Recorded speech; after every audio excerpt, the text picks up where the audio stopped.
अस्सलामुअलैकुम वरहमतुल्लाहि वबरकातुहू। छोटी सी कहानी। एक बच्चे के वालिदैन हर साल उसे ट्रेन में उसकी दादी के पास गर्मियों की छुट्टियां गुजारने के लिए ले जाते।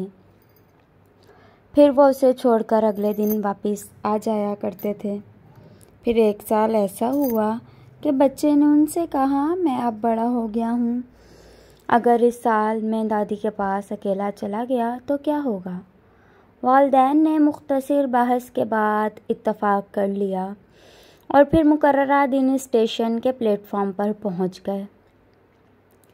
वालिद ने जो ही कुछ सफ़र की हदायत देना शुरू की तो बेटा उकताहट भरे लहजे में कहने लगा, अब्बा जान, मैं 1000 मरतबा ये हदायत सुन चुका हूँ।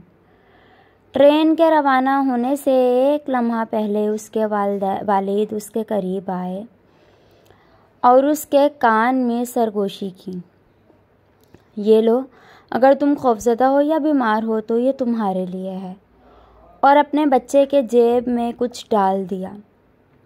बच्चा पहली बार वालिदैन के बगैर ट्रेन में अकेला बैठा था।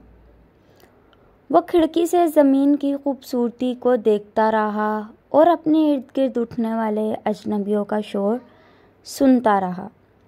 कभी अपनी सीट से उठकर कैबिन से बाहर निकलता तो कभी अंदर चला जाता।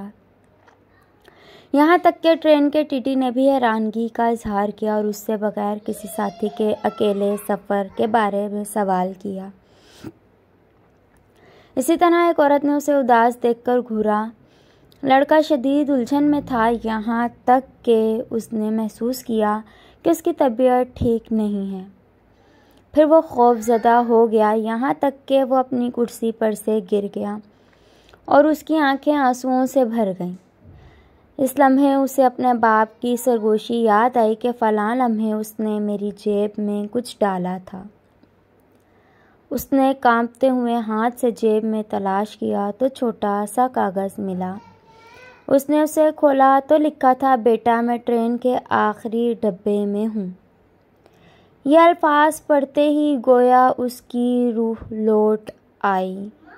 ज़िंदगी भी ऐसी ही है, हम अपने बच्चों के परों को छोड़ते हैं, उन्हें ख़ुद पर एतमाद दिलाते हैं, लेकिन जब तक हम जिंदा हैं हमें हमेशा आखिरी कैबिन में मौजूद रहना है, इसलिए कि उनके लिए तहफ़्फ़ुज़ के एहसास का ज़रिया है।